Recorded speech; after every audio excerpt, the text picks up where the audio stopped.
Hello my friends and dear students, welcome back to my channel. मेरा नाम है कृष्णा। चलिए आज बात करते हैं हम chapter number 3 scope of supply की। स्कोप ऑफ सप्लाई के मल्टीपल चॉइस क्वेश्चंस की बात कर रहा हूँ। आप ये चैप्टर के एमसीक्यूज करने से पहले एक बार चैप्टर जाकर रिवाइज करना। रिवाइज करते ही आपको बहुत ही सिंपल वे में समझ में आ जाएगा। मेरे प्रीवियस वीडियोस पड़े हैं इसके ऊपर, 4-5 वीडियोस हैं, तो वो 4-5 वीडियोस ये चैप्टर कवर करता है। वो अच्छे से देखना तो आपको ये बहुत जल्दी समझ में आएगा ही, ये सेशन जो होने वाला है अपना। ठीक है, चलो फर्स्ट क्वेश्चन क्या है अपना, scope of supply. Scope of supply section 7 के बारे में बात कर रहा है। ठीक है, ये पूरा चैप्टर सेक्शन 7 एंड 8 के ऊपर डिपेंड है। चलो फर्स्ट क्या है, what are the different types of supply covered under the scope of supply. कौन से टाइप के सप्लाई कवर्ड है ऐसा बात कर रहा है। ठीक है, तो first supply with made with consideration, जो सप्लाई कंसिडरेशन के साथ है वो सप्लाई मेड विदाउट कंसिडरेशन, बिना कंसिडरेशन के साथ है, या दोनों भी, या नन ऑफ द अबव। तो ये चैप्टर हमने जब पढ़ा था इतना तो क्लियर है। देखो अपने ये चैप्टर में 3 शेड्यूल्स पढ़े थे हमने, 3 schedule, schedule 1, schedule 2 and schedule 3। तो शेड्यूल 1 में हमने क्या पढ़ा था, विदाउट कंसिडरेशन में जो सप्लाई होता है विदाउट कंसिडरेशन उसे भी सप्लाई माना जाएगा। ऐसा कुछ 4-5 लाइंस थे इसके अंदर, जो 4-5 आइटम्स थे, वो 4-5 आइटम्स को कंसिडर करो तो वो सप्लाई माना जाता है बिना कंसिडरेशन के बावजूद भी। और यहां पर क्या था, बहुत सारे चीज नोटिफाइड सप्लाईज थे। नोटिफाइड, इसके नोटिफाइड क्या सप्लाईज थे, मतलब किसी को सर्विस बोला गया था, किसी को गुड्स बोला गया था। मतलब सप्लाई ऑफ गुड्स बोला जाएगा, सप्लाई ऑफ सर्विस बोला जाएगा। ये शेड्यूल 2 बताता है अपने को नोटिफाई करके। और शेड्यूल 3 में क्या बताता है, नीदर सप्लाई ऑफ सर्विस और नॉर सप्लाई ऑफ गुड्स। मतलब ना ही गुड्स और ना ही सर्विस, दोनों भी सप्लाई नहीं माना जाएगा। तो इसमें भी कुछ आइटम्स पड़े थे, इसमें भी कुछ आइटम्स है, इसमें भी, सब में कुछ कुछ आइटम्स है। तो वो हम शेड्यूल 3 में ऑलरेडी पढ़ के बैठे थे। ठीक है, तो यहाँ का आंसर मेरे हिसाब से आना चाहिए बोथ ऑफ द अबाउ। तो स्कोप ऑफ सप्लाई में कंसिडरेशन के साथ भी और कंसिडरेशन के बिना भी सप्लाई माना जाता है, ये हमने पढ़ा है ऑलरेडी। ठीक है, चलो नेक्स्ट क्वेश्चन आगे बढ़ते हैं। Activities, the activities to be treated as supply of goods and service as referred in dash of the CGST Act। तो कौन से एक्टिविटीज है, कौन से सप्लाई जिसको सप्लाई ऑफ गुड्स और सप्लाई ऑफ सर्विस माना जाता है। तो मैंने अभी जैसा बताया, ये शेड्यूल 2 क्या बताता है अपने को, कौन से गुड्स नोटिफाई किए, सर्विस एंड गुड्स के लिए, supply of service and supply of goods के लिए। तो मेरे हिसाब से इसका आंसर 2 बनेगा। ठीक है, नेक्स्ट क्या है, नेक्स्ट क्या बात कर रहा है, which of the following taxes will be levied on imports. Obviously imports के लिए हमें पहले से पता है सीजीएसटी लगता है। जो विद इन स्टेट होता है उसमें क्या लगता है, एसजीएसटी। और सॉरी मैं क्या बोल रहा था, जो इंपोर्ट्स है, इंपोर्ट्स के लिए नॉर्मली हम बाहर से मंगवाते हैं, तो एक स्टेट से दूसरे स्टेट में भी ट्रांजैक्शन जब होता है आईजीएसटी ही लगता है। एंड सीजीएसटी एंड एसजीएसटी कब लगता है, जब कोई विद इन स्टेट में कोई ट्रांजैक्शन होता है तब आता है एसजीएसटी एंड सीजीएसटी। अब इसका आंसर अपने ले लेगा आईजीएसटी, जो नॉर्मली इंपोर्ट के टाइम पे लग जाता है। एंड और किस पे लगता है आईजीएसटी, इंटर स्टेट में भी लगता है, एक स्टेट से दूसरा स्टेट जब ट्रांजैक्शन करोगे तब भी आएगा। चलो आगे बढ़ते, विच of the following is not supply, कौन सा चीज जो सप्लाई नहीं माना गया सेक्शन 7 में। देखो याद रखना, यहां पर फर्स्ट पॉइंट है मैनेजमेंट कंसल्टेंसी सर्विसेज। मतलब मैं कोई मैनेजमेंट कंसल्टेंसी सर्विस दे रहा हूं बट मेरा not furtherance in course of business है। मतलब मेरा बिजनेस आगे बढ़ाने का ये सोच के मैं मतलब सर्विस नहीं दे रहा, इन द कोर्स ऑफ बिजनेस नहीं दे रहा हूं। मतलब सिंपल बोल रहा हूं कि मैं बिजनेस को, अगर मैं कोई आपको कंसल्टेंसी सर्विस देता हूं बट मैं इंटेंशन मेरा बिजनेस चलाने का नहीं है, या फिर मेरा फर्दरेंस ऑफ बिजनेस नहीं है, उसको बढ़ाने का नहीं है, तो इसको सप्लाई माना जाएगा। तो याद रखना, हम जब सप्लाई का डेफिनेशन पढ़ते तो फर्दरेंस ऑफ बिजनेस आना चाहिए, नॉट इन अ कोर्स नहीं आना चाहिए।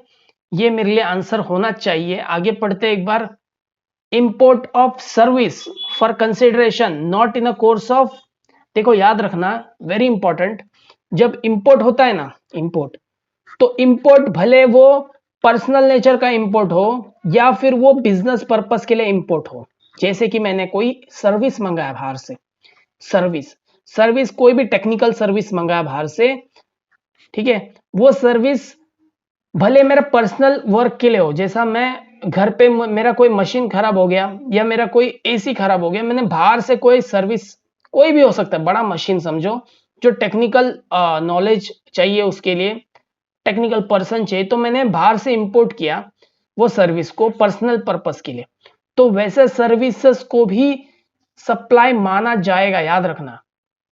ऐसे मत बोलना कि वो फर्दरेंस ऑफ बिजनेस नहीं, ये एक्सेप्शन है, एक्सेप्शन है, स्पेसिफिकली इंपोर्ट्स के लिए बोला गया है। तो इंपोर्ट्स में पर्सनल नेचर हो बिजनेस हो चल जाता है, दोनों को सर्विस बोला जाता है। बट यही चीज, क्या बोला, यही चीज अगर नॉर्मल इंपोर्ट नहीं किया मैंने, वही सर्विस मैंने डोमेस्टिक के लिए यही से अपना कंट्री से ले लिया, इंडिया के विद इन इंडिया में ही मैंने क्या किया, एक स्टेट से दूसरा स्टेट या फिर कहीं से भी विद इन स्टेट में भी ले लिया, तो पर्सनल नेचर का चीज को सप्लाई नहीं बोलते हैं, और वही बिजनेस नेचर का चीज को सप्लाई बोलते हैं, इसमें याद रखना।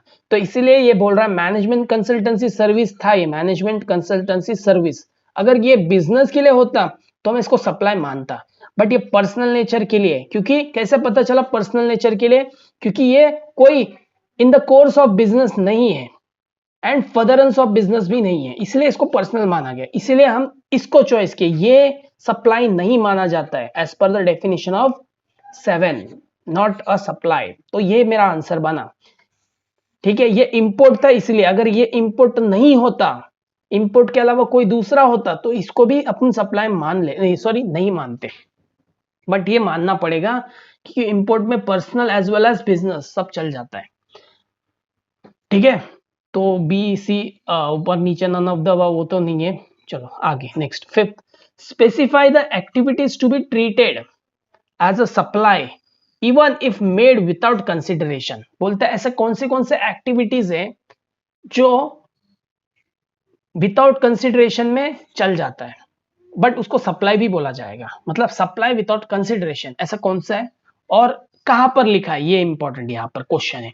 तो schedule 1, schedule 3, schedule 2 and all of the above. याद रखना मैंने स्टार्टिंग में आते बताया था कि यहां पर शेड्यूल 1 में क्या दिया है, विदाउट कंसिडरेशन में जो भी आइटम्स होते, सप्लाई होते, सर्विसेज गुड्स होते, वो सब शेड्यूल 1 में दिया गया, तो इसका आंसर मेरे हिसाब से शेड्यूल 1 होना चाहिए, ठीक है। नेक्स्ट क्या, विच of the following activities is outside the scope of supply and not taxable under the GST. देखो अगर ये चीज समझना है तो आपको क्या करना पड़ेगा, आपको शेड्यूल 3 समझ के आना पड़ेगा, शेड्यूल 3 पढ़ना पड़ेगा आपको। सर ये शेड्यूल 3 कैसा है, देखो मैं आपके लिए जो है अभी जस्ट हमने रिसेंटली जो क्या किए थे, रुकिए 2 मिनट,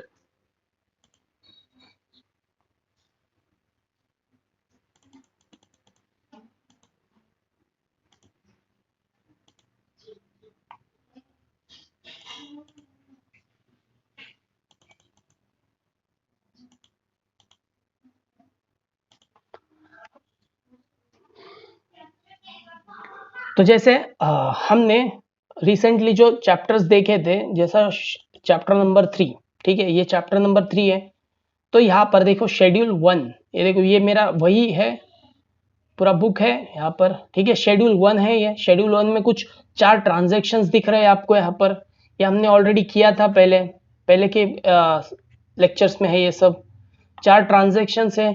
शेड्यूल 1 में यहाँ पर सिंपल में दिया है शेड्यूल 1, ठीक है, शेड्यूल 1 ये पढ़ लेना एक बार, ये पढ़ते आपको समझ में आएगा कि चल क्या रहा है ये चैप्टर, ठीक है, ये एमसीक्यूज आपको क्लियर हो जाएगा।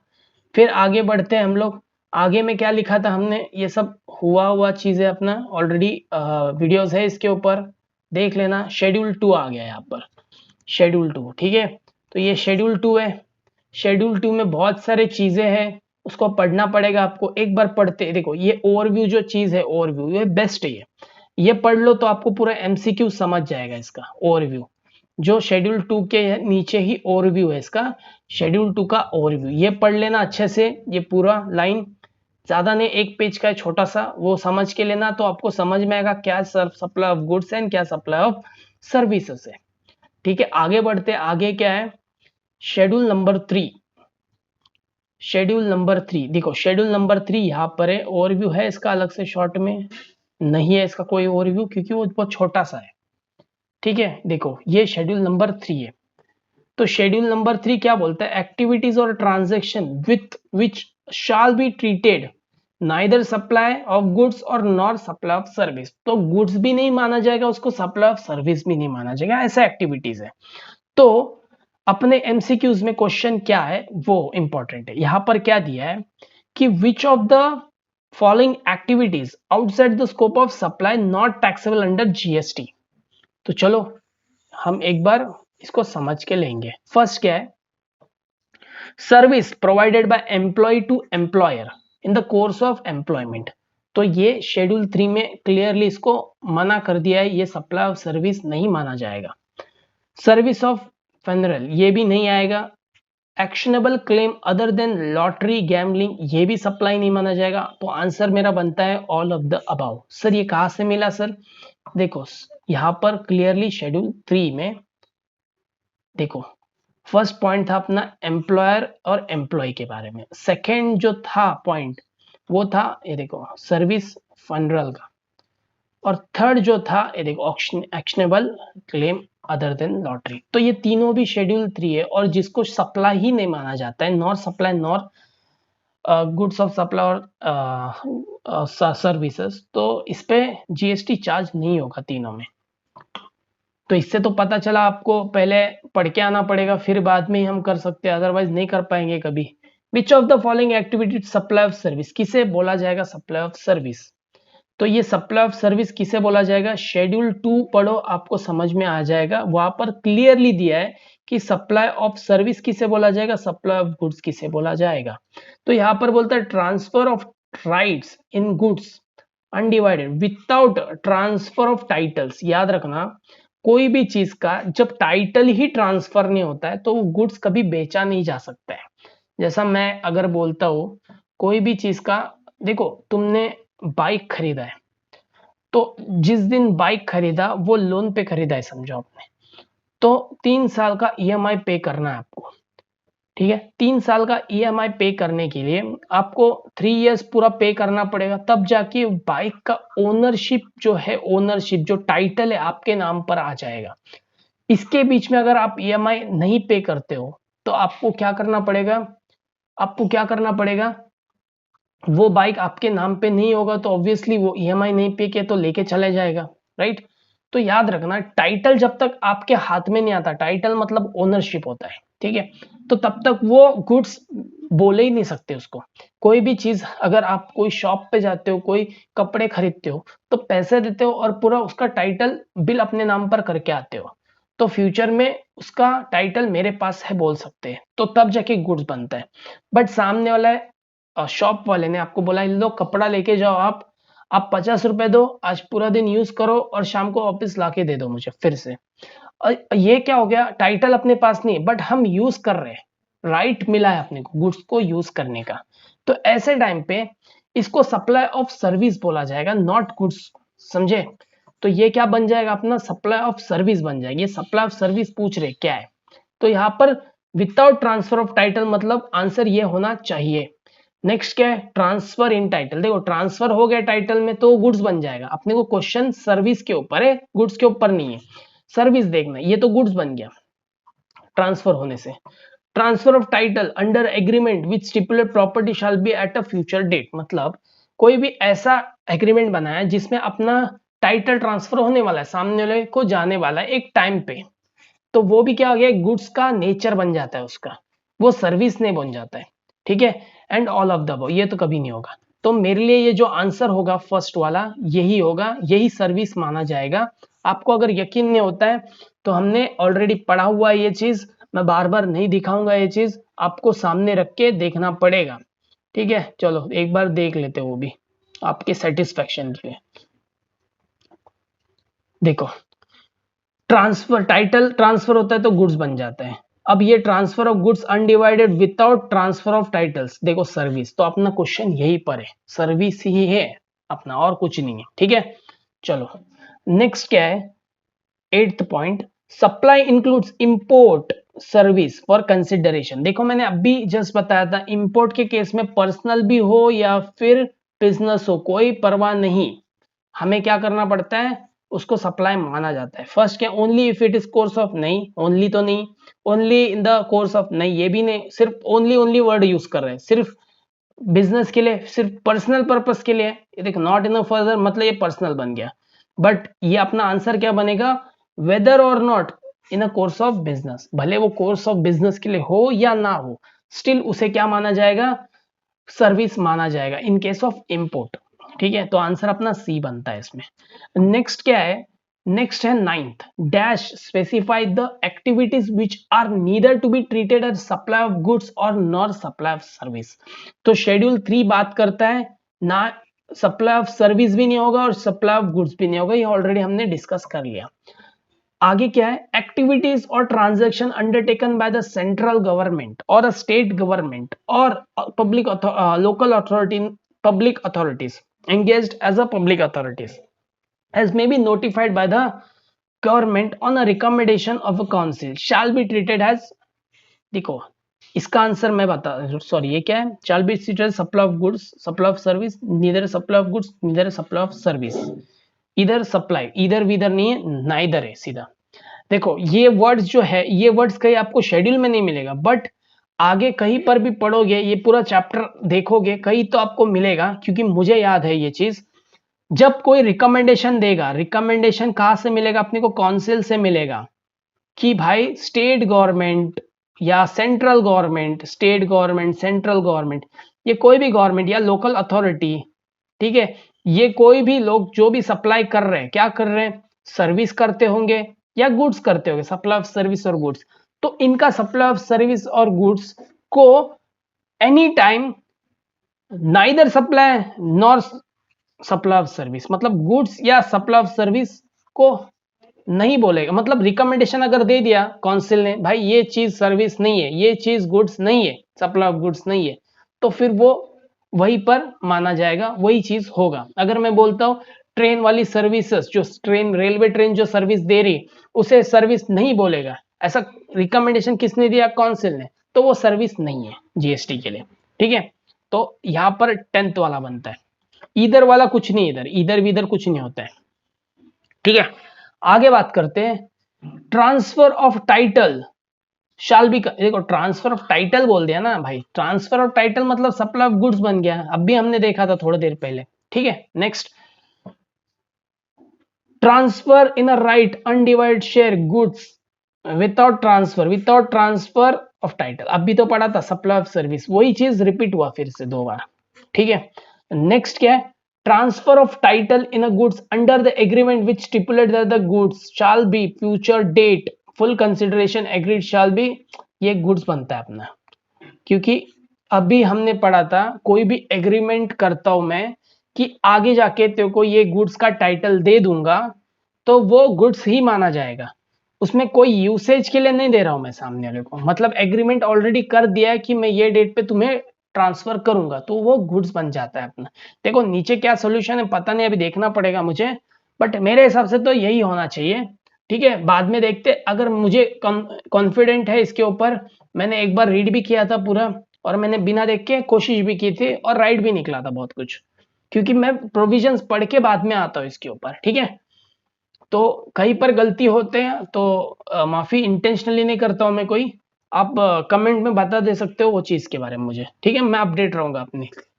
Lease tenancy easement licence to occupy land consider as service, क्यों बोला सर, देखो मैं पढ़ के बोल रहा हूं, तुम, मुझे कोई ऑप्शन पढ़ने की भी जरूरत नहीं है। देखो यहां पर क्या लिखा है, lease tenancy easement licence to occupy land, क्या है ये सर्विस, तो मुझे याद है, तो तुमको भी याद होना चाहिए, ये 3 शेड्यूल तो रट्टा मार के बैठो आप।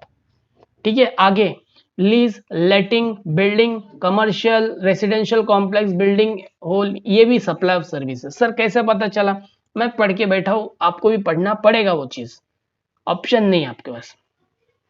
ठीक है, क्या है क्वेश्चन, क्या अपना, लीज और लेटिंग आउट बिल्डिंग कमर्शियल इंडस्ट्रियल, मतलब कोई चीज को रेंट पे देना। लीज का मतलब दूसरा, लीज बड़े टर्म के लिए होता है, शॉर्ट टर्म के लिए जो बोलते हैं उसको रेंट बोलते हैं। ठीक है, लीज करना, लेटिंग आउट करना, बिल्डिंग को भाड़े पे देना, कमर्शियल हो, इंडस्ट्रियल हो, रेसिडेंशियल हो, कॉम्प्लेक्स, बिजनेस, कॉमर्स, कोई भी हो, तो मैं कोई थोड़ी ना सामने वाले को बेच रहा हूं, मैं तो सिर्फ यूज करने दे रहा हूं, तो वो सर्विस हो गया। तो यहां पर कहीं पर दिख जाएगा आपको,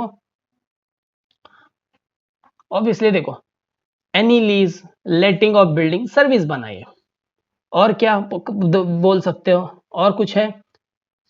नहीं, बस वही है, उसको समझने के लिए काफी है उतना। ठीक है, नेक्स्ट, नेक्स्ट क्या बोल रहा है, नेक्स्ट बोलता है any treatment or a process which is applied to another person goods. अरे सिंपल है, मैं क्या कर रहा हूं, मेरा कोई गुड्स को बना रहा हूं, गुड्स में एक पार्ट है जो मैंने बनाता हूं, ये किसी और को दे देता हूं मैं करने के लिए, तो वो जो बंदा करके देगा उसको बोलते हैं जॉब वर्क। वो अपना काम करके दे देगा और वो पार्ट्स को मैं डायरेक्टली यूज करूंगा। फॉर एग्जांपल जैसा मोबाइल ही समझो, मोबाइल जब अब बनता है तो एक जगह से नहीं बनता है, उसके हर एक पार्ट्स अलग अलग कंट्री से बन के आते हैं, तो वो कंट्री का पार्ट जो है, जो बना के देता है, उसको जॉब वर्क ही बोला जाता है। कोई एक काम पे कोई दूसरे को दे देना काम, आधा उसका मतलब प्रोसेस के लिए, तो उसको बोले, यहां पर क्या बोल रहे हैं, कोई भी ट्रीटमेंट या फिर कोई प्रोसेस, तो ये जॉब वर्क का काम होता है। तो ये भी क्या, सप्लाई सर्विस ही बोलेंगे इसको, गुड्स नहीं बोलेंगे, वो सामने वाले ने अपने को सर्विस दिया है। ठीक है, तो सर इसका भी आपको मिल जाएगा यहाँ पे शेड्यूल 3 में। देखो देखो जॉब वर्क, ये देखो लाइन से, देखो कुछ नहीं, ये पढ़ लो तो पूरा ये अच्छे से लाइन से पढ़ लेना इतना यहाँ तक, और तुमको आराम से 10 क्वेश्चंस आ जाएंगे इसके, ये मैं गारंटी देता हूँ।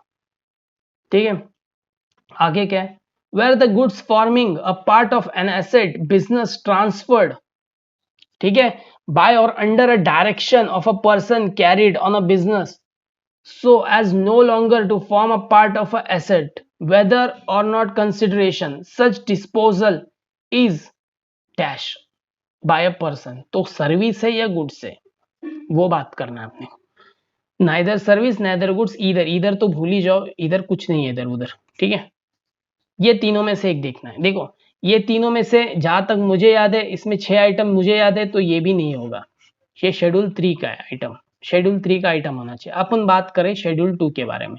अभी शेड्यूल 2 में, अब ये तीसरा क्या है, वेयर द गुड्स, ठीक है, forming an part of asset of a business, कोई बिजनेस का एसेट है जो मैं ट्रांसफर कर रहा हूं, ठीक है, to direction of person carrying a business so no longer a form part of a asset, मतलब एक बिजनेस का एसेट मैं ट्रांसफर कर रहा हूं, विदर और not for consideration, such transfer क्या होगा। तो चलो मैं भी कंफ्यूज हूं, मेरे हिसाब से तो गुड्स होना चाहिए, सप्लाई ऑफ गुड्स। तो देखते हैं एक बार शेड्यूल 3 में क्या, सॉरी शेड्यूल 2 में क्या लिखा है।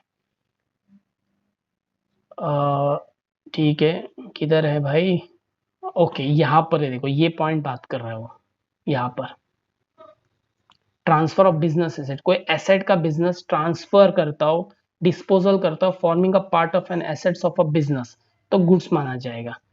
अब business, business goods put to non business use, अगर कोई नॉन बिजनेस, देखो कोई बिजनेस का एसेट मैं ट्रांसफर करके नॉन बिजनेस के लिए डाल रहा हूं, तो वो सप्लाई ऑफ सर्विस बन जाएगा।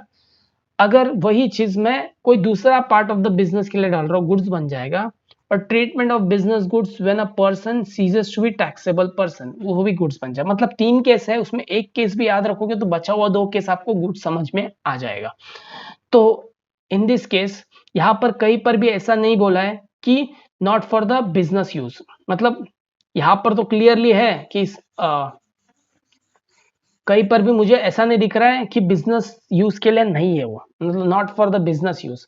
तो मेरे हिसाब से इसका आंसर आना चाहिए ए। तो फिर भी एक बार कंफर्म करते हैं, डाउट नहीं होना चाहिए अभी। 17 का क्या है, चलो 17 का ए है। ठीक है, वेरी गुड। चलो नेक्स्ट, यहां पर फिर से देखो, अच्छे से पढ़ो। वेयर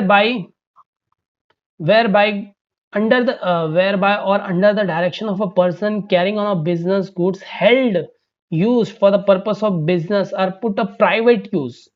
देखो प्राइवेट यूज आ गया यहाँ पर, मतलब नॉट फॉर द बिजनेस है ये, and made available to any person for use. ठीक है, यूज के लिए अवेलेबल है for any purpose other than the purpose of business, whether or not for the consideration in making available such goods. देखो ये सब चीज क्या है, मैं समझाने वाला नहीं हूं, ऑलरेडी हमारा डिस्कशन हो चुका है इसके ऊपर, 5-6 वीडियोस मैंने ऐसे ही नहीं लाया था इसके ऊपर। ठीक है, तो यहाँ पर तो अगर ये नॉन बिजनेस यूज लिख रहा है, ये नॉन बिजनेस यूज लिख रहा है, इसका मतलब क्या हो गया, इसका मतलब क्या हो गया, इसका मतलब ये होता है कि वो प्राइवेट यूज के लिए, प्राइवेट मतलब पर्सनल यूज के लिए, समझ रहे हो, ये पर्सनल यूज है, ये चीज पर्सनल यूज के लिए जो भी होगा वो सर्विस माना जाएगा। तो यहाँ पर भी वही चीज है, पर्सनल यूज है, प्राइवेट यूज बोल दिया है, तो ऐसे चीजों को पकड़ना पड़ेगा आपको, और ये आंसर बनेगा मेरे सप्लाई ऑफ सर्विस। ठीक है, रेंटिंग ऑफ इमूवेबल प्रॉपर्टी, अरे भाड़े पे कोई घर दे देना, ठीक है, लैंड दे देना, कोई भी चीज इमूवेबल प्रॉपर्टी दे देना, सर्विस ही होगा, गुड्स तो नहीं है वो, गुड्स थोड़ी ना बेच रहा हूं मैं। Construction complex building civil structure a part thereof including complex building intended sale buyer, ये सब चीज देख के मैं इतना तो क्लियर हो गया है, मैंने अभी जस्ट पढ़ा था, यहाँ पे कहां पर पढ़ा था, ये देखो, सप्लाई ऑफ सर्विस बोलते हैं, किसको बोलते हैं, रेंटिंग, कंस्ट्रक्शन, टेम्पररी पर intellectual property right, development design programming, ये सब आईटी वाले, ये सब। फिर रिफ्रेम फ्रॉम, ये बाद में बताता हूं मैं आपको। ठीक है, तो ये चीज से अपने को इतना तो पता चल रहा है कि ये कॉम्प्लेक्स कंस्ट्रक्शन करना, वो सब चीज क्या है, सप्लाई ऑफ सर्विस है। तो यहाँ पर भी construction of complex building civil structure, ये part thereof and intended for sale, building बना बात क्या करते हैं अपन, बेचने के लिए इंटेंशन होता है अपना, एक्सेप्ट एंटायर, ये सब चीज क्या है, सर्विस है। मैं इस पे ज्यादा ये नहीं करूंगा, बात नहीं करूंगा, सिंपल चीज है, सर्विस है, समझ में आता है पढ़ते ही। आगे, temporary transfer of permitting the use of intellectual, अभी तो पढ़ा इंटेलेक्चुअल प्रॉपर्टी राइट, ये भी क्या सर्विस है। डेवलपमेंट डिजाइनिंग आईटी वाले सब, ये भी सर्विस है। आप एक बार वो पढ़ लेना शेड्यूल 2, तो आपको पूरा समझ में आएगा। Agreeing and refrain from the act of tolerance situation to do, कोई भी चीज मतलब रोकना, भाई रोक के पैसे दे देना, ये देखो इसके ऊपर हमने बहुत बड़ा डिस्कशन भी किया है पहले भी। देखो ये सब क्या है, सप्लाई ऑफ सर्विस है, तो सप्लाई ऑफ सर्विस ही है ये सब।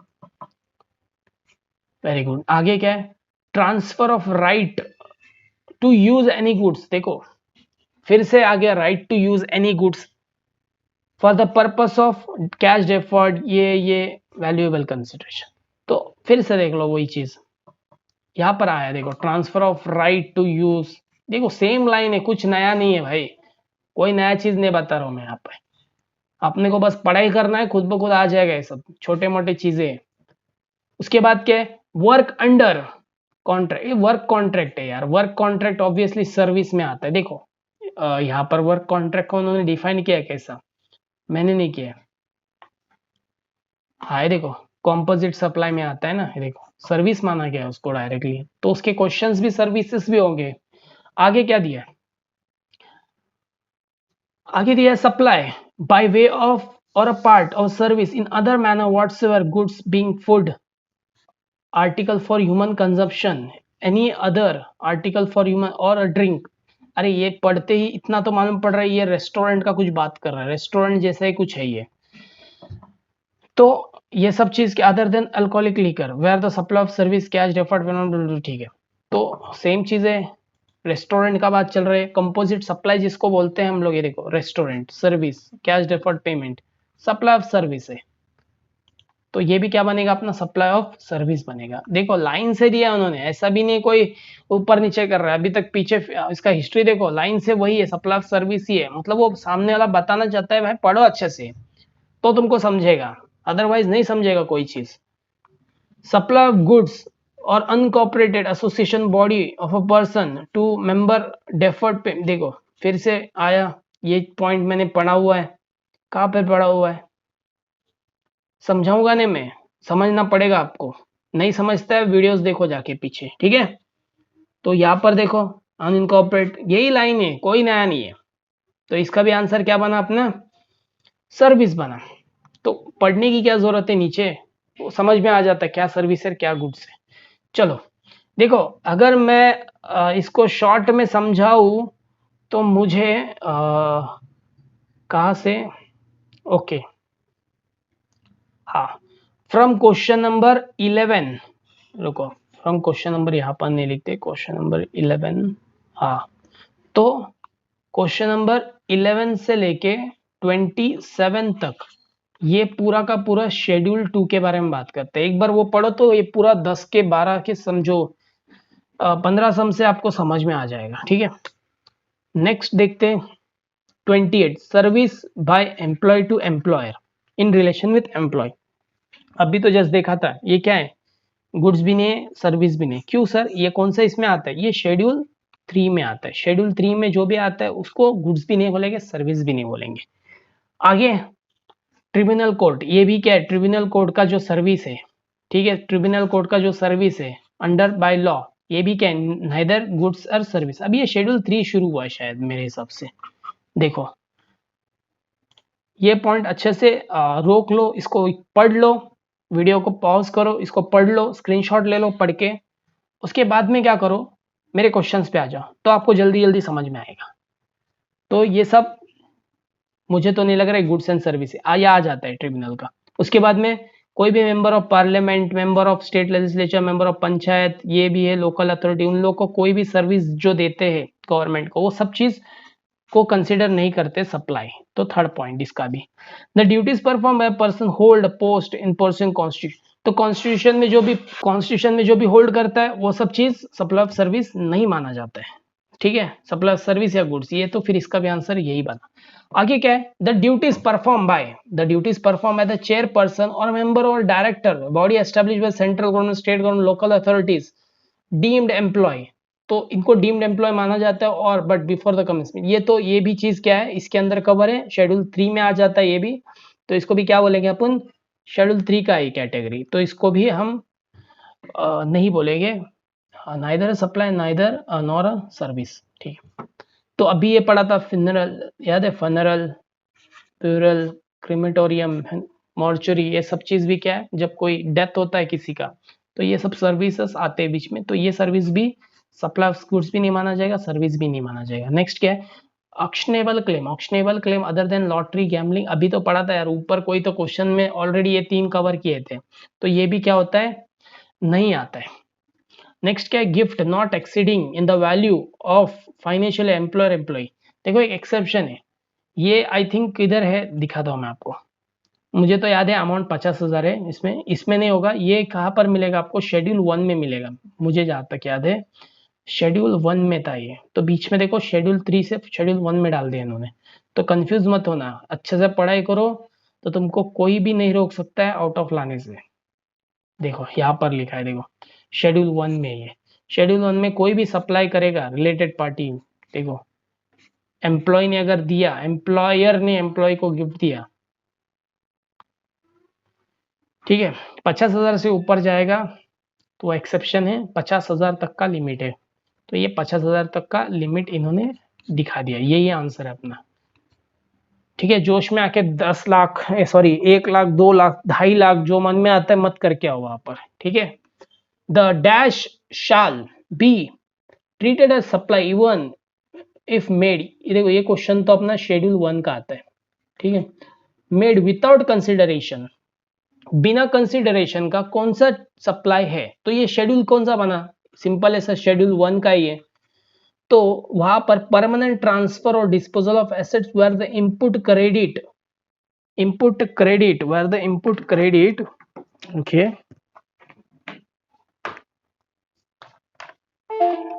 36, 31 and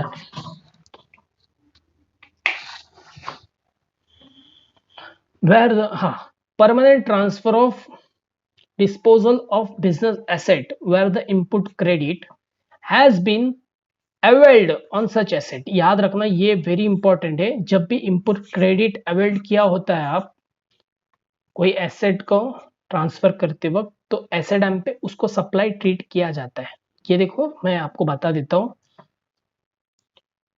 देखो क्लियर है यहाँ पर, देखो परमानेंट, ये भी शेड्यूल 1 का ही है, मैंने बताया आपको शेड्यूल 1 ही है।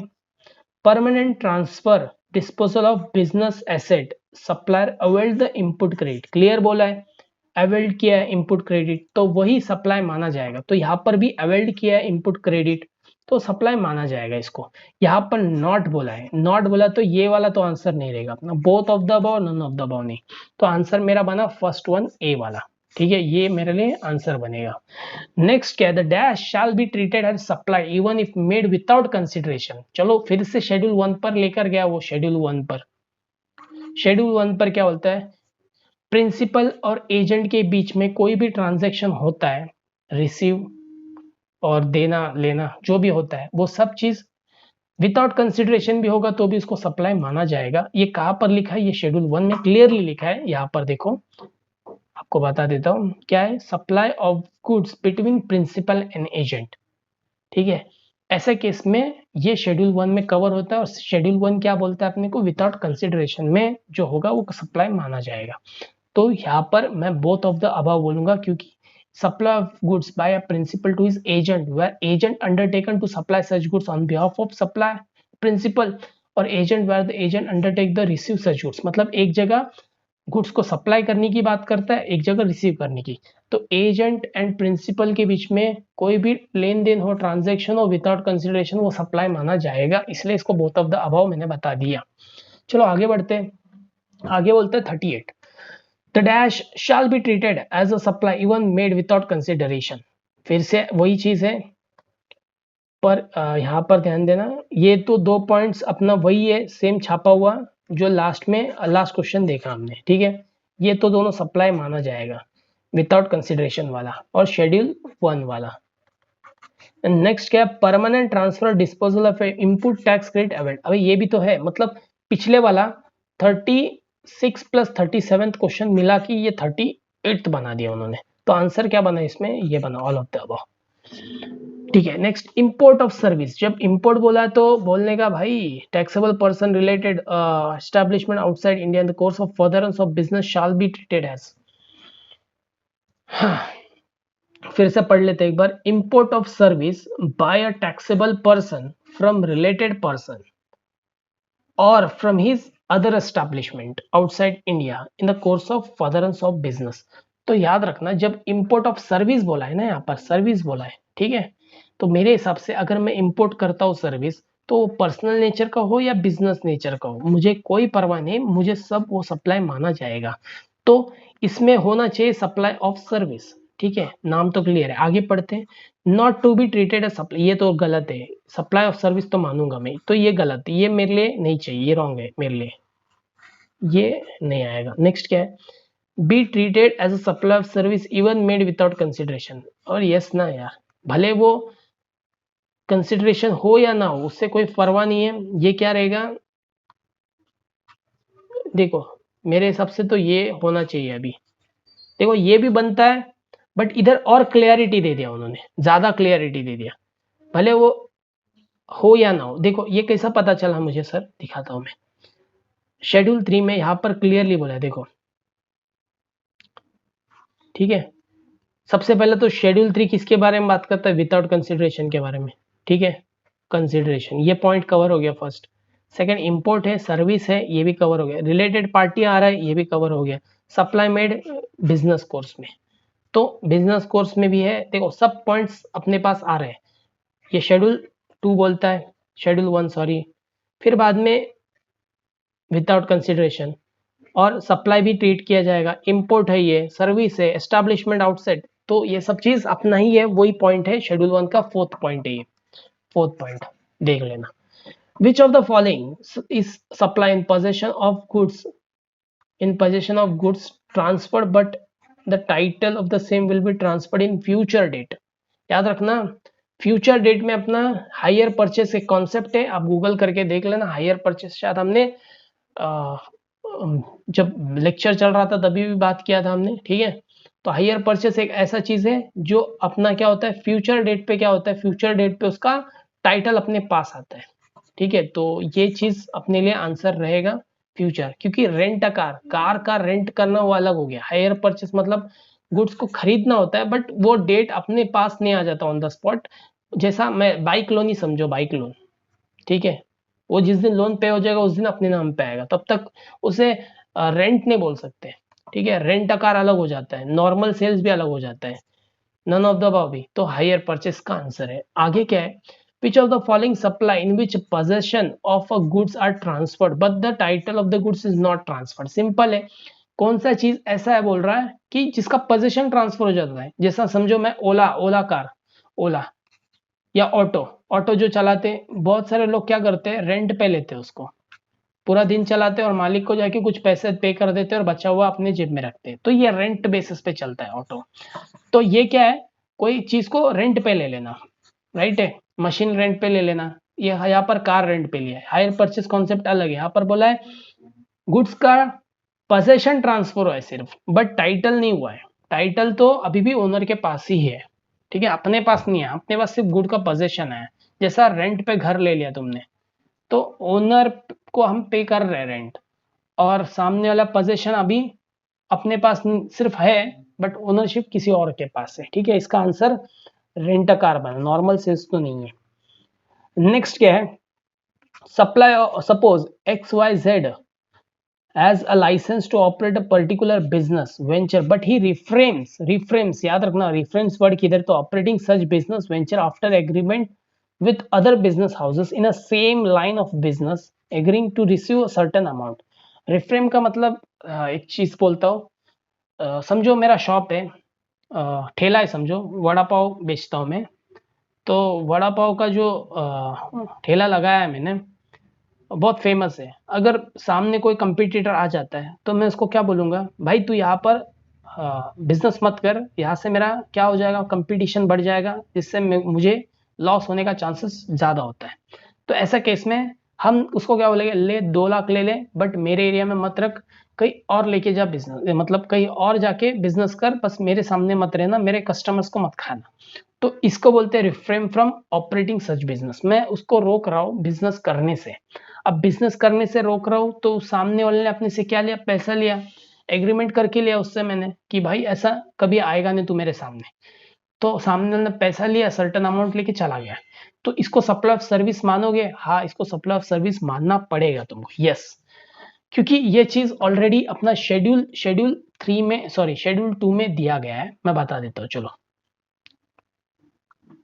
बच्चों को अंधेरों में नहीं रखना चाहिए, ठीक है। देखो इधर किधर गया भाई, हाँ यही तो था, देखो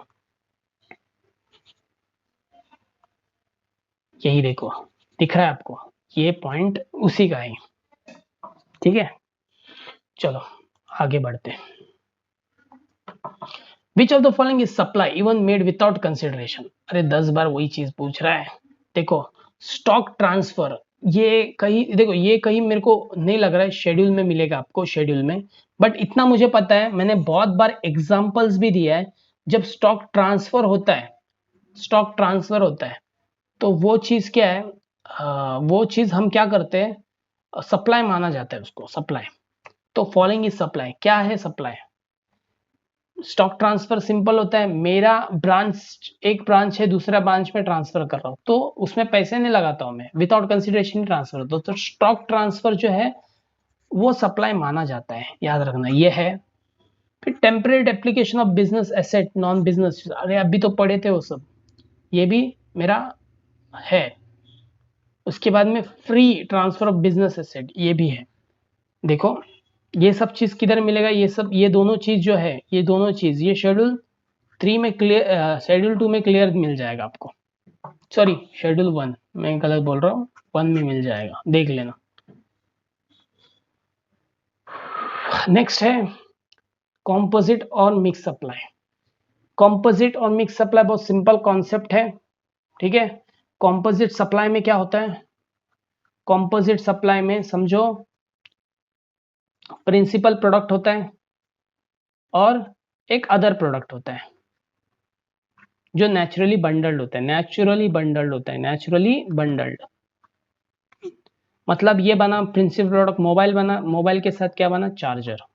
देखो ये भी चीज अलग से बेचा जा सकता है चार्जर, बट जब मोबाइल आता है तो चार्जर भी आता है उसके साथ। मैं आईफोन की बात नहीं कर रहा हूँ, आईफोन यूजर्स बड़े हैं सॉरी, तो मुझे जहां तक मालूम है ये दो चीज कंपलसरी होता है नॉर्मली हर चीज में, हर मोबाइल में। तो ये कॉम्पोजिट सप्लाई बना। अब सेकंड क्या है, मिक्स सप्लाई। मिक्स सप्लाई का मतलब क्या होता है, जबरदस्ती मिलाया हुआ चीज, मतलब प्रिंसिपल नहीं होता है कोई। स्वीट्स, स्वीट्स जब घर पे स्वीट्स लेके जाते हो, कोई त्योहार होता है या फिर एम्प्लॉयर बोनस एज स्वीट्स देते हैं, तो क्या देते हैं उसके अंदर बहुत सारी चीज। मेरे को बताओ सब एक जैसी स्वीट्स होता है क्या? कोई लड्डू देता है, कोई काजू कतरी देता है, कोई अदर बहुत सारे स्वीट्स हो सकते हैं। अब मैं बताऊंगा नहीं नाम, ठीक है, भूख लग जाएगी मुझे भी। तो ये मिक्स सप्लाई होता है जबरदस्ती। तो मिक्स सप्लाई में याद रखना, इसमें जितने भी स्वीट्स है, समझ एक दो तीन बहुत वैरायटी स्वीट्स है, तो इस सब में से जो हाईएस्ट रेट होता है, हाईएस्ट रेट टैक्स वही लगता है। और कॉम्पोजिट सप्लाई में जो प्रिंसिपल का रेट ऑफ टैक्स होता है वही लगता है। अगर समझो प्रिंसिपल का 5% है और अदर का 12% है, तो यहाँ पर 5% से जीएसटी लगेगा। बट मिक्स सप्लाई में समझो फर्स्ट प्रोडक्ट का कितना है, उसमें 5% है, 10% है, 12% है, 18% है, तो हाईएस्ट जो होगा इसमें 18% वो लगेगा, याद रखना, ठीक है। चलो बात करते हैं, इधर क्वेश्चन पे आते हैं। What are the factors differentiating composite supply and mix supply? देखो naturally bundle, nature of building, artificial and natural, right है। इसका नेचर ऑफ बिल्डिंग कॉम्पोजिट में और मिक्स में फर्क है, एक आर्टिफिशियली होता है और एक आर्टिफिशियल होता है और एक नेचुरली होता है। तो ये मोबाइल एंड चार्जर नेचुरल होता है। आर्टिफिशियली मतलब जबरदस्ती मैं मिक्स कर रहा हूँ कोई चीज को। एग्जिस्टेंस ऑफ प्रिंसिपल सप्लाई, ठीक है, मतलब कॉम्पोजिट सप्लाई में प्रिंसिपल सप्लाई होता है, वो बात कर रहे हैं। बोथ ऑफ द अबव, मेरे लिए तो बोथ ऑफ द अबव है answer, both of the above होना चाहिए, देख लेना आप, ठीक है। 45, what would be the tax rate applicable in case of composite supply? Composite supply मैंने बोला जो प्रिंसिपल का रेट होता है वही टैक्स रेट एप्लीकेबल होगा, tax rate applicable to principal. What would be the tax rate applicable to mix supply? मैंने क्या बोला था, जो हाईएस्ट रेट होता है वही लगेगा, हाईएस्ट रेट। देखो इधर ये तुमको कंफ्यूज करने के लिए 28 डाला है, बट अपने को ध्यान रखना है ये चीज, ठीक है। नेक्स्ट क्या है, which of the following is naturally bundled? Natural bundle मतलब कॉम्पोजिट सप्लाई, जो एक चीज बेचने के लिए दूसरा जाना ही पड़ेगा तुमको। Rent deed executed for renting two different floor building for residential and complex. मेरे को ये बताओ, एक बिल्डिंग है, एक बिल्डिंग में दो फ्लैट्स है, एक कमर्शियल पर्पस के लिए और रेसिडेंशियल पर्पस के लिए। मेरे को ये बताओ, अभी अभी ऐसा कोई जरूरी है क्या, जब एक कमर्शियल फ्लैट को मैं अगर बेचता हूँ तो इसको बेचना पड़ेगा, मतलब बेचता हूँ या सर्विस मतलब रेंट पे देता हूँ तो दूसरे को भी रेंट पे देना ही पड़ेगा, कंपलसरी है क्या? ये तो दोनों अलग अलग चीजें, इसको मिक्स करने की जरूरत नहीं है, ठीक है। अगर मैं कल बोलता हूँ मोबाइल बेचता हूँ तो चार्जर देना पड़ेगा, अरे देना ही पड़ेगा तुमको, ऑप्शन नहीं है। हेडसेट देना पड़ेगा, हाँ लोग लेना ही पड़ेगा, क्योंकि अदर देन आईफोन मेरे हिसाब से तो सभी लोग चार्जर और हेडसेट देते हैं, राइट। तो ऐसा चीज कंपलसरी बन जाता, तो ये गलत है। ये चीज नेचुरली बंडल्ड नहीं है। नेचुरल बंडल मतलब जो उनको कंपलसरी देना पड़ता है वो चीज, दोनों मिला। Pack of watch tie and belt, किसने भाई आज तक मुझे, मैं तो नहीं लिया एक साथ तीनों चीज कभी नहीं लिया। वॉच लेना हो तो अलग से लेता हूं मैं, टाई लेना हो तो अलग से लेता हूं मैं, बेल्ट लेना हो तो अलग से लेता हूं, एक साथ कभी नहीं लिया मैंने आज तक। तो ये नेचुरल बंडल नहीं है, राइट है। ये नेचुरल बंडल नहीं। कल आप कोई शॉप पे जाओ, कोई चीज खरीदना है आपको, ठीक है, कोई चीज खरीदना है तो उसके साथ जो कंपलसरी चीज होती है वो देना ही पड़ेगा उसको, नहीं तो उसके अलावा वो चलेगा नहीं, ठीक है। नेक्स्ट क्या है, package of canned food, sugar, burger, chocolate, sweet cake. Package, ये पैकेज जबरदस्ती बनाया गया पैकेज है, स्वीट्स का, केक का, चॉकलेट का, बर्गर का। तो ऐसा जरूर नहीं बर्गर लेगो तो चॉकलेट लेना ही पड़े, स्वीट्स लेना ही पड़े, केक लेना ही पड़े, तो ये अलग अलग भी बिकता है। तो ये सब चीज नेचुरली बंडल्ड नहीं है, तो answer none of the above होना चाहिए।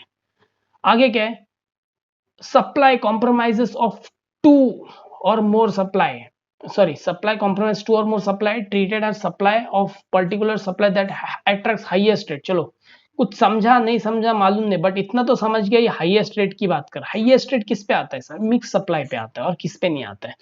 Dash mean supply made by a taxable person to recipient consisting of two or more taxable supply. देखो दो से ज्यादा supply service any combination there was naturally bundle. देखो नेचुरल बंडल किसका base है? Principal मतलब फीचर है वो कंपोजिट सप्लाई का। आगे पढ़ते, supply in conjunction with each other ordinary course of business one of which is principal supply. अरे वाह, दो चीज तो उन्होंने बता ही दिया, प्रिंसिपल सप्लाई और नेचुरल बंडल। ये किसका फीचर? कंपोजिट सप्लाई का। तो आंसर कंपोजिट है, मैं दूसरा देखने की मुझे जरूरत भी नहीं हो चीज। ठीक है, नेक्स्ट क्या?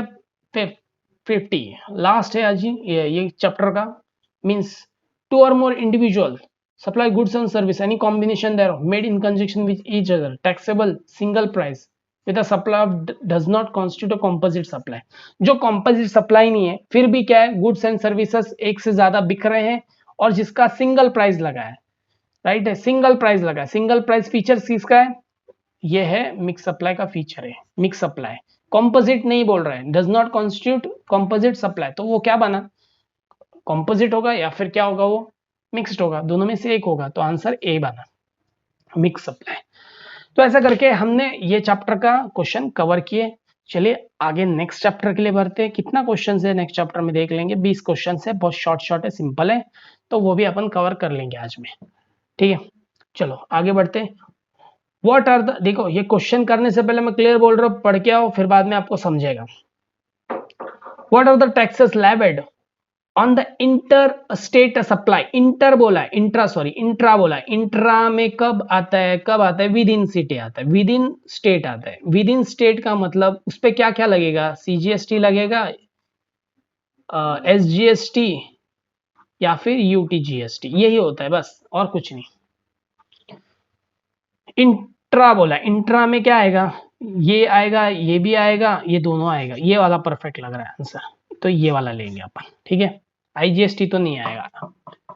नेक्स्ट क्या है? What is the maximum rate prescribe in CGST. देखो CGST 20% maximum rate, IG sorry क्या, एसजीएसटी भी, मतलब एसजीएसटी का भी वही रेट है मैक्सिमम, जीएसटी और यूटीजीएसटी का भी वही रेट है मैक्सिमम, बट आईजीएसटी का मैक्सिमम रेट 40 है, याद रखना। तो ये दोनों मैक्सिमम है। देखो सीजीएसटी एंड एचजीएसटी 20-20 मिलाया तो 40 हो जाएगा वो भी। तो इनडायरेक्टली सिर्फ अगर एक पर्टिकुलर चीज की बात करो तो सीजीएसटी का 20, एसजीएसटी का 20, यूटीजीएसटी का 20, अपना अपना क्या है, उसका हाईएस्ट रेट है। और IGST last max to max कितना लगा सकते हो? 40%। तो ये हाईएस्ट इसका है। तो यहाँ पर आंसर क्या बना? मेरा आंसर बना ये वाला। ठीक है, 20। Who will notify the rate of tax levied under, कौन नोटिफाई करेगा भाई? जीएसटी काउंसिल ही करेगा, और कौन करेगा? कोई दूसरा नहीं है भाई। यहाँ पर कोई बैठा नहीं, मेंबर्स बना के रखा है जीएसटी काउंसिल में, वो रिकमेंड करेंगे कि कौन सा रेट लगना चाहिए, कौन सा नहीं लगना चाहिए, कब लगना चाहिए, क्या लगना चाहिए। वो सब सेंट्रल गवर्नमेंट किससे लेगी? रिकमेंडेशन ऑफ सीजीएसटी से। सुओ मोटो का मतलब होता है खुद से उन लोग मन से मनमानी नहीं करेंगे इस चीज के ऊपर। विच of the following tax will be levied on import. Import के ऊपर कौन सा टैक्स लगता है? आईजीएसटी, 10 बार बोला है। आईजीएसटी, यूटीजीएसटी, यूटीजीएसटी का मैक्सिमम रेट क्या है? अभी तो पढ़ा, यूटीजीएसटी का मैक्सिमम रेट है 20। Very good. आगे क्या आता है? आगे आता है सप्लाई शैल अट्रैक्ट आईजीएसटी। कब लगेगा? अभी तो बात किया। इंटर स्टेट कब लगता है? सॉरी, हाँ, ये इंट्रा में कब लगता है? जब विद इन स्टेट होगा, विद इन स्टेट। और ये इंट्रा और इंटर में क्या लगता है? CGST and SGST. और इसमें क्या लगता है? आईजीएसटी। ये हमने बहुत बेसिक करते आए ये सब चीज। ठीक है, जो पढ़ के नहीं कह रहेगा वो खुशी में बहुत करके आएंगे। ठीक है, वैसा मत करना जोश में। नेक्स्ट क्या है? Is there any ceiling limit prescribe under IGST. Ceiling limit है क्या? अभी तो बात किया मैंने, 40% है सीलिंग लिमिट मैक्सिमम। जाके देख लेना, पढ़ लेना, मेरे को तो पता है ये चीज। What is e-commerce operator? E-commerce operator no physical presence in the taxable territory, does not have a representative in the taxable territory. अगर कोई e-commerce का है, taxable सर्विस प्रोवाइड कर रहा है, बट चलो इधर ही देख लेते, बता देता हूं मैं आपको। कोई ई-कॉमर्स है जो टैक्सेबल टेरिटरी में सर्विस प्रोवाइड कर रहा है बट उसका फिजिकल एग्जिस्टेंस नहीं है, तो ऐसा सिचुएशन में देखो ई कॉमर्स यहाँ पर दिया है, देखो e commerce neither have physical existence presence nor have क्या बोलते हैं, does not have physical presence in taxable person liable to pay tax person representing, यहाँ पर बोलते हैं nor representative in the person liable to appoint e commerce operator for paying tax. तो भाई tax भरने के लिए तुमको अपॉइंट करना पड़ेगा, तो यहाँ पर भी क्या वाला नो फिजिकल प्रेजेंस है and does not have representative, तो क्या हुआ तुमको अपॉइंट करना पड़ेगा। He will discharge tax liability foreign currency, बिल्कुल गलत, कोई फॉरेन करेंसी का जरूरत नहीं है। Is not liable to tax, ये तो बिल्कुल गलत। He has to appoint a person in taxable territory for the purpose of paying tax, ये परफेक्ट है, ये परफेक्ट है, ये आंसर है अपना। ठीक है, आगे बढ़ते हैं। आगे क्या बोलता है, unless and until notified IGST shall levied shall not levied on interstate supply which of the following. भाई मुझे यहाँ तक जो दिख रहा है आईजीएसटी की बात आ रही है और प्लस इंडस्ट्रियल अल्कोहल सप्लाई माना जाता है, work contract supply of service माना जाता है, अभी जो शेड्यूल 2 में देखा था हमने, ये ह्यूमन अल्कोहल नहीं, ह्यूमन कंजप्शन वाला इंडस्ट्रियल है। पेट्रोलियम, आज तक पेट्रोलियम पे दम नहीं है, अभी तक लगाया नहीं क्योंकि अभी तक नोटिफाई नहीं किया इसको, इसको सिर्फ रखा है बाजू में, आगे जाके फ्यूचर में देखेंगे। तो इसका आंसर मेरे हिसाब से पेट्रोलियम होना चाहिए। Reverse charge mechanism, reverse charge mechanism का नोटिफिकेशंस थे बहुत सारे, वो नोटिफिकेशन के हिसाब से आपको क्या करना है, इसको समझ के लेना है। चलो बात करते हैं first, what are the suppliers on which reverse charge mechanism would apply at present.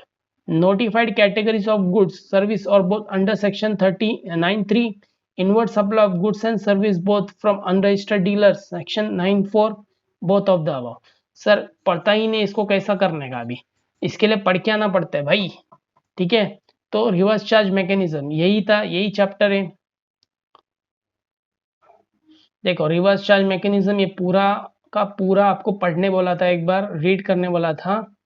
देखो आपको बताता हूँ मैं, देखो GST on reverse charge mechanism किधर है, 9(3) में है, सेक्शन 9 सबसेक्शन 3 में है। तो ये क्या पूछ रहा है यहाँ पर, 9 सबसेक्शन 3 पूछ रहा है, मतलब आंसर यही होना चाहिए। और यहाँ पर इनवर्ट सप्लाई 9(4) क्या बोलता है, 9(4) से रिवर्स चार्ज मैकेनिज्म से कुछ रिलेशन है, रिश्ता है, उसका देखना पड़ेगा आपको। लोग बताता हूँ आपको मैं, ये भी मैंने देखा था। ये देखो 9(4) किसके बारे में, अनरजिस्टर्ड के बारे में बात कर रहे हैं, यहाँ पर रिवर्स चार्ज मैकेनिज्म की बात नहीं हो रही, अनरजिस्टर्ड की बात हो रही है। तो ये चीज तो नहीं आता है, मतलब आंसर ये बना, ये सब आंसर नहीं है आपके। ठीक है, ये आंसर है। Which of the following service are covered under reverse charge mechanism, कौन से सर्विसेज जो रिवर्स चार्ज मैकेनिज्म में कवर होते हैं। लीगल कंसल्टेंसी होता है, सर कैसे पता, मैं बताता हूँ आपको। उसके बाद गुड्स ट्रांसपोर्ट एजेंसी, ये भी होता है, मैंने देखा है। मैन पावर, इसका मुझे एग्जैक्टली पता नहीं। एंड उसके बाद में रेंट कैब, इसका भी मैं बता नहीं सकता हूँ, देखता हूँ, तो मैं खुद कंफ्यूज हूँ अभी इसमें। वेरी गुड, फर्स्ट वाला 1 and 3, 1 and 3, 1 and 3 मतलब ये दो, देखो ये तो है मेरे लिए, तो ये दो तो है, बाकी ये दो का पता नहीं मुझे। 1 and 3 ये तो नहीं, 1 and 4 ये भी नहीं, क्योंकि मेरे को ये दो तो आना ही चाहिए कुछ भी करके, बाकी नहीं आए चलेगा। तो सी का हो सकता है, 1 and 2 बोला है, but all of the above, all of the above, ये चीज अगर होगा तो ऑल ऑफ द अबाव आएगा, अगर ये चीज नहीं होगा तो नहीं आएगा। चलो एक बार कंफर्म करते हैं या नहीं ये चीज। ठीक है, चैप्टर नंबर 4,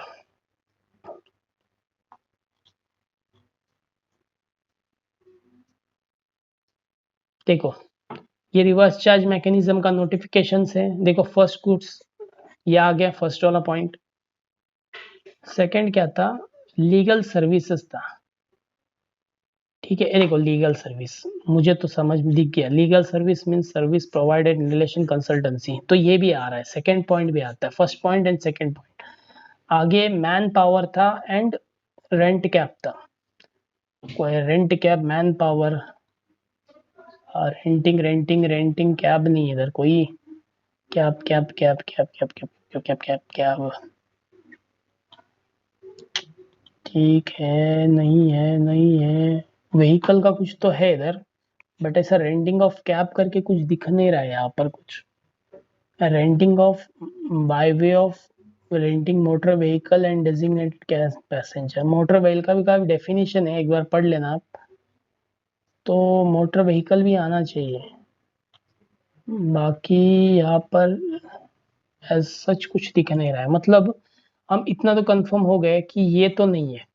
अब ये rent of cab motor vehicle है या नहीं, ये चीज देखना पड़ेगा, बट ये अगर मैं ले भी लूँ तो बचता क्या है, 1 2 एंड 4, ये 1 2 एंड 4 तो किधर भी नहीं है, ये ऑल ऑफ द अबव तो कर भी नहीं सकते क्योंकि मैन पावर तो आ भी नहीं रहा है, ये सिर्फ ये दो चीज नहीं ले सकते, इधर होगा तो तीन होता तो मैं शायद ले भी लूँ, तो मेरे लिए आंसर सी रहेगा। क्या है इसका आंसर, रुको, 11th का, हाँ 11th का सी है, तो पढ़ना पड़ेगा भाई बॉस, ऐसा ही नहीं चलेगा, मैं खुद कंफ्यूज हो सकता हूँ तो तुम लोग भी हो सकते हो। ठीक है, in case of sponsorship service mister A provided sponsorship service provided by Mr. A to AB Limited, liability of GST payable किसका होगा। देखो स्पॉन्सरशिप के टाइम पे, रिवर्स चार्ज के टाइम पे तुमको पता है रिवर्स चार्ज किसको बोलते हैं, रिवर्स चार्ज का मतलब होता है जो रिसिपिएंट होता है वो टैक्स जाके भरता है, तो यहाँ पर स्पॉन्सरशिप के ऊपर कोई है क्या पॉइंट, देख लेंगे अपन। यहाँ पर स्पॉन्सरशिप के ऊपर कोई क्वेश्चन बन रहा है, हाँ देखो यहाँ पर आ गया, मुझे तो दिख गया, स्पॉन्सरशिप, अगर कोई भी स्पॉन्सरशिप देता है टू एनी बॉडी कॉर्पोरेट और पार्टनरशिप, मतलब कोई एक सिंगल पर्सन वो जाके इंडिविजुअल पर्सन बॉडी कॉर्पोरेट को देता है, तो ये सर्विस प्रोवाइडर, ये जो है इसको लाइबिलिटी होगा जीएसटी भरने की। तो अपने केस में जो है देखो, he is liable, recipient is liable for the pay tax, ये सप्लायर माना जाएगा। तो अपने केस में ए जो है ये वाला है, ए मिस्टर ए, और ये वो कंपनी है मिस्टर क्या है, आई डोंट नो, देखते। मिस्टर ए जो है वो सप्लायर है, एंड मिसेस ए भी जो है वो क्या है, वो कंपनी है, तो लाइबिलिटी जिसकी बनती है रिसिपिएंट की बनती है, तो मेरे हिसाब से तो ये मिसेस ए भी भरना चाहिए। आगे क्या है, in case of renting of land inside industrial estate by state government register manufacture company, GST is applicable to exempted, applicable under normal charge, applicable under reverse charge. तो ये रिवर्स चार्ज का पूरा सेशन चल रहा है, मेरे हिसाब से तो ये रिवर्स चार्ज होना चाहिए। अब इंडस्ट्रियल स्टेट गवर्नमेंट आपको देखना पड़ेगा, एक बार जाके देख लो, मैंने कहीं पर ये पढ़ा हुआ लग रहा है मुझे ऐसा कि रेंटिंग ऑफ लैंड देखते चलो, आप क्या है, थोड़ा बड़ा हो जाएगा वीडियो, बस इतना ही है। रेंटिंग ऑफ लैंड दिख रहा है कहीं पर तुमको, रेंटिंग ऑफ लैंड, अरे यार, रेंटिंग ऑफ लैंड, यहाँ पर है देखो, ये पढ़ लेना, यही चीज क्वेश्चन पूछा, और क्वेश्चन में सिर्फ इतना पूछा है कि रिवर्स चार्ज मैकेनिज्म में आएगा या नहीं, हाँ यस एप्लीकेबल होगा रिवर्स चार्ज, यही क्वेश्चन है, स्टेट गवर्नमेंट रजिस्टर जो रेंटिंग ऑफ लैंड। ठीक है, आगे बढ़ते हैं, in case of service by insurance agent to AB limited, देखो इंश्योरेंस एजेंट ने किसको सर्विस दिया, एबी इंश्योरेंस को, तो इसमें जीएसटी कौन भरेगा ये पूछा है, तो इंश्योरेंस का भी कवर होता है यहाँ पर, इंश्योरेंस का है क्या, देखो इंश्योरेंस इंश्योरेंस इंश्योरेंस किधर है भाई, इंश्योरेंस इंश्योरेंस आ गया, हाँ यहाँ पर है देखो, इंश्योरेंस, इंश्योरेंस एजेंट अगर सप्लायर है तो कंपनी को क्या करना पड़ेगा, आपको भरना पड़ेगा जीएसटी, तो रिवर्स चार्ज में कंपनी को भरना पड़ेगा ना कि इंश्योरेंस एजेंट को। तो यहाँ पर मैं दिखा देता हूँ। तो इंश्योरेंस एजेंट कौन है, सप्लायर है, एबीसी कौन है, रिसीवर है। तो एबीसी कंपनी को भरना पड़ेगा GST under reverse charge mechanism. आगे sitting fees of director liable GST. Obviously company को लायबल होता है, मुझे याद है, अगर आपको याद नहीं है चलो आपको कंफर्म करा देता हूँ। डायरेक्टर देखो इधर ही है, देखो वेरी गुड, बहुत अच्छा। तो कंपनी को भरना पड़ता है यहाँ पे, तो अच्छे से पढ़ो। कंपनी और बॉडी कॉर्पोरेट्स लोकेटेड इन, ये लाइन जो पार्ट है, ये पूरा रो, ये कॉलम क्या है, लाइबिलिटी का है। ठीक है, तो लाइबिलिटी का है, तो इसको यहाँ पर किसको भरना पड़ेगा, ये बन रिकवरी एजेंट है, छोड़ो ये रिकवरी एजेंट है, यहाँ पर डायरेक्टर को नहीं भरना पड़ेगा, यहाँ पर XYZ को भरना पड़ेगा। नेक्स्ट क्या है, service recovery agent. Recovery agent किसके लिए, जेजेड बैंक के लिए काम कर रहा है, रिकवरी एजेंट है। ये देखो रिकवरी एजेंट लाइन से सब। तो बैंकिंग फाइनेंशियल इंस्टीट्यूट को क्या करना पड़ेगा, जीएसटी लायबल रहेगा वो। तो ये बनेगा इसका answer. Case of lottery, state government lottery distribution में कौन लायबल रहेगा पे करने का, देखो लॉटरी है क्या कहीं पर, हाँ यहाँ पर है देखो लॉटरी। तो लॉटरी में मतलब हमें क्या करना है, लॉटरी का कौन है, लॉटरी डिस्ट्रीब्यूटर और सेलिंग एजेंट, डिस्ट्रीब्यूटर और सेलिंग एजेंट लायबल टू पे। लॉटरी डिस्ट्रीब्यूटर या फिर सेलिंग एजेंट जो होगा वही रहेगा लायबल जीएसटी के लिए। यहाँ पर कौन है, देखो लॉटरी डिस्ट्रीब्यूटर होना चाहिए इसका आंसर। ठीक है, आगे क्या है, reverse charge 93 act is applicable to only notified service, only notified goods or only notified goods and services. क्यों बोला सर हमने, क्योंकि जो इसका हेडिंग है वो अच्छे से नोटिफाइड गुड्स एंड सर्विसेज, ये देखो नोटिफाइड, यहाँ पर क्या है, नोटिफाइड गुड्स है और आगे जब देखोगे नोटिफाइड सर्विसेज भी है, तो दोनों भी है, गुड्स भी है सर्विसेज भी है। आगे क्या है, tobacco leaves procure agriculture is registered person by registered person, then reverse charge is applicable, normal charge. देखो रिवर्स चार्ज एप्लीकेबल है क्योंकि पूरा टॉपिक रिवर्स चार्ज पे चल रहा है। और अगर क्वेश्चंस को अगर दिखाना है मुझे कहाँ पर है, देखो यहाँ पर है, देखो टोबैको दिख रहा है, tobacco agriculture by registered person recipient is liable for the GST, तो एप्लीकेबल है रिवर्स चार्ज। तो यहाँ पर रिवर्स चार्ज एप्लीकेबल है, ये आंसर। आगे क्या है, in case of PQR registered person has availed a rent cab service travel service, then which of the following is true, reverse charge is applicable as notified goods, reverse charge applicable AB is travel not registered. देखो AB is not registered very important line है ये, क्योंकि यही line के ऊपर पूरा वो provision है, आंसर यही है, ज्वाइंट चार्ज कुछ है नहीं ऐसा। दिखा देता हूँ इसका भी आंसर कैसा बना। अगर रेंट कैब की बात चल रही है, रुको रेंट कैब की बात चल रही है तो मेरे हिसाब से किधर गया भाई, वो मोटर व्हीकल का कुछ देखा था। यही है क्या, डिजाइन इंक्लूडिंग, हाँ यहाँ पर क्या बोल रहा है, कंपनी को भरना पड़ेगा। कब भरना पड़ेगा, जब any person other than body corporate who supply of service body corporate does not issue invoice charge, मतलब चार्जिंग सेंट्रल, मतलब इनवॉइस इशू नहीं कर रहा है, मतलब वो रजिस्टर्ड नहीं है समझो। तो इसी के रिलेटेड है शायद वो, ये इतना ये नहीं है। आंसर जहां तक देखो 20 का बी है। देखो कंफ्यूज हो सकता है बट कुछ चीज़ें मेरे हिसाब से तो यही होना चाहिए इसका आंसर, क्योंकि वो रजिस्टर्ड नहीं है, रजिस्टर्ड नहीं मतलब वो इनवॉइस इशू नहीं करता होगा, तो वो बेसिस पे रिवर्स चार्ज एप्लीकेबल है एबीसी ट्रैवल को। ठीक है, आगे देखते हैं, reverse charge is applicable reverse charge applicable only on interstate both. अरे भाई रिवर्स चार्ज दोनों के लिए, इंटर भी है, तो सर वो कैसा पता चला, भाई तुम ध्यान दोगे, ये पढ़ोगे अच्छे से तो तुमको भी समझ में आएगा। तो यहाँ पर ध्यान दो, अगर मैं कोई सर्विस को इंपोर्ट भी करता हूँ, देखो कस्टम्स आ गए यहाँ पर, कस्टम्स का मतलब समझ रहे हो, मैं बाहर से मंगवा रहा हूँ, कस्टम्स चल रहा है इधर, मतलब ये सब चीज़ क्या है, दोनों पे भी है, इंटर स्टेट पे भी है और इंट्रा स्टेट पे भी है। तो ऐसा करके हमने ये चैप्टर को क्लोज किया। आई होप आपको थोड़ा बहुत समझा होगा, ऐसे ही प्रैक्टिस करो और इन डे पे भी देख के जाना ये सब लेक्चर्स, आपको बहुत बेनिफिट होगा। अगर होता है सच में बेनिफिट तो ज़रूर मुझे कमेंट सेक्शन में बताना, तो मुझे भी अच्छा लगेगा सुनकर। ठीक है, तो चलिए तब तक बाय, टेक केयर एंड अच्छे से पढ़ाई करना।